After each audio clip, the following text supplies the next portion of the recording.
هل شاهدتم من قبل، انظروا هذه الصورة، هل شاهدتم كمية الصحفيين والمصورين الذين يديرون ظهرهم لكل الملعب للاعبين الأساسيين ليصوروا لاعبا احتياط يقف هنا اسمه رونالدو سرق العدسة.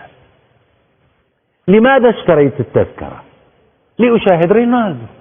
ما أنا أعلم أن البرتغال ستفوز على سويسرا 20-0، يقولون لي بالتليفون ألو فازت. أوكي، أنتم فكروا بنفسية رونالدو على الدكة، نجم في آخر أيامه الكروية، تلك الدقائق فرصته ليختم مسيرته. لاحظوا حجم الألم لديه، ماذا يقول؟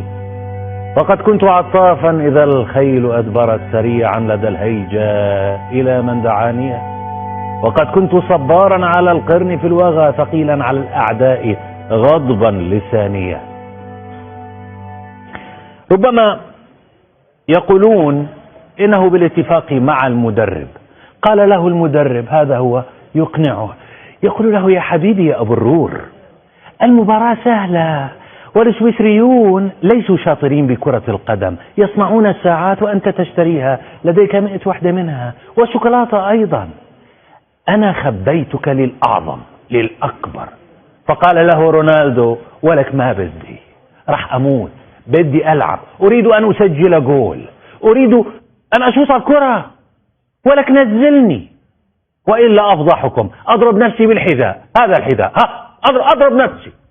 الجماهير أيضا انزعجت من المدرب، فملأت الكون نداء باسم رونالدو، رونالدو يا رونالدو، استمعوا لهم.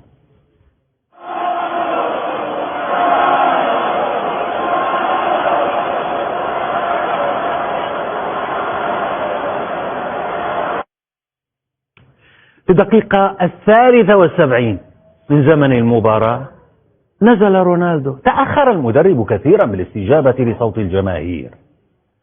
لو أنا مكان المدرب لأوعزت لكل لاعب أي واحد يحصل على الكرة أن يمرر لرونالدو. طب نحن الرابحون، فلتكن دقائق للتاريخ خير التسلية للمتعة. هذا رأيي المتواضع.